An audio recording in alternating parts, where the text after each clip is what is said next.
যারা আমাদের এই ক্লাসটা করবে আগামী 5 মিনিটের মধ্যে আপনি 100 সেন্টেন্স তৈরি করতে পারবেন, এতে কোনো ভুল নাই। তো কিভাবে চলেন দেখি। এখানে আমাদের একটা সেন্টেন্স আমরা লিখে রাখছি, তোমার আসার দরকার নেই।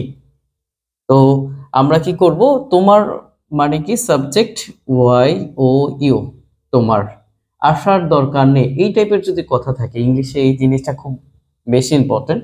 এটা হচ্ছে প্রথম পার্ট, এটা হচ্ছে দ্বিতীয় পার্ট। তো দ্বিতীয় পার্টটা আগে লিখতে হয় আর প্রথম পার্টটা পরে লিখতে হয়। তো এইভাবে মনে রাখলে আর কি বিষয়টা সহজ হয়। যেমন বলছে তোমার আসার দরকার নেই, তো দরকার নেই কি, don't don't need two.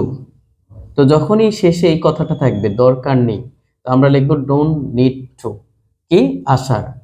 So আসার ইংলিশ হচ্ছে কাম। তো you don't need to come, তোমার আসার দরকার নেই। এখানে শুধু আসার দরকার নেই কথাটাই বলা আছে। যদি অন্য কিছু থাকে আমরা জাস্ট শেষে এটা লিখে দিব। যেমন তোমার যাওয়ার দরকার নেই, আমরা কি বলবো, যে যাওয়ার দরকার নেই। তাহলে এই যে যাওয়া দরকার নেই আমরা এখানে জাস্ট গো লিখে দিব, ঠিক আছে, গো। বুঝে গেছে? আবার এরকমও বলতে পারে যে তোমার ঘুমানোর দরকার নেই, তোমাদের ঘুমানোর দরকার নেই, যে তোমার ঘুমানোর দরকার নেই, তাহলে এখানে আমরা লিখে দিব স্লিপ, ঠিক আছে। এখানে যা বলে আমরা যে জাস্ট দেখবো যে কি বলতেছে, আসার দরকার নেই, খাওয়ার দরকার নেই, ঘুমানোর দরকার নেই, কি বলতেছে, যে ঘুমের দরকার নেই, যে শেষের কথাটা যে দরকার নেই, তাইলে don't need two, don't need two. Clear, বুঝে গেছে? তো এইভাবে অনেক সেন্টেন্স আপনি আগামী 5 মিনিটের মধ্যে আশা করি বলতে পারবেন। তো নিচে আমরা একটা লিখে ফেলছি যে তোমার বেশি কথা বলার দরকার নেই। তো এটা কি হবে আপনারা অবশ্যই কমেন্টে জানাবেন। ও একজনে গত ইসে বলছেন যে শুধু কি তোমারই হবে কিনা, এখানে আমার বললে আই দিবেন, আই, ঠিক আছে। যদি বলে যে আমার, সো আমার। তাহলে এই যে আমার ঘুমানোর দরকার নেই, তাহলে কি লিখবো, আই, ঠিক আছে। আমার ঘুমানোর দরকার নেই, ঠিক আছে।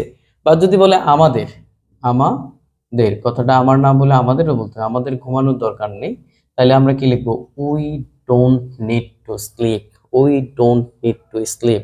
তাহলে এইভাবে করে আপনি অসংখ্য সেন্টেন্স, এখানে জাস্ট ভার্বটা চেঞ্জ করে দিবেন, ঘুমানো, খাওয়া, যাওয়া, আসা, খেলার দরকার নেই, আজকে খেলার দরকার নেই, এইরকম শেষে খালি দেখবেন দরকার নেই কথাটা আছে কিনা, তাহলে আমরা সাবজেক্টটা লিখব, তারপরে এই স্ট্রাকচারটা লিখব যে don't need two, don't need two, তারপর আমরা ভার্বটা বসাই দিব।